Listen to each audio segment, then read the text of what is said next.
ನನ್ನ ಸೋಲು 100 ಜನಕ್ಕೆ ಖುಷಿ ಕೊಡುತ್ತೆ ಅನ್ನೋದಾದ್ರೆ ನನ್ನ ಗೆಲುವು ಇನ್ನೆಷ್ಟು ಜನಕ್ಕೆ ನಿದ್ದೆ ಕೆಡುತ್ತೆ.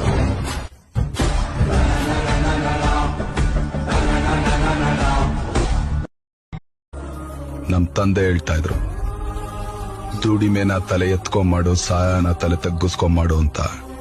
ತಾಯಿ ಉಸಿರು ಕೊಡ್ತಾಳೆ, ತಂದೆ ಹೆಸರು ಕೊಡ್ತಾನೆ. ಆದ್ರೆ ಗುರು ಉಸಿರಿರೋವರೆಗೂ ಹೆಸರನ್ನ ಉಳಿಸೋ ವಿದ್ಯೆ ಕಲಿಸ್ತಾನೆ. ಅನ್ನ ಕೊಡೋ ರೈತ ನೇಣಾಕೋಬಾರ್ದು, ವಿದ್ಯೆ ಕಲಿಸೋ ಗುರು.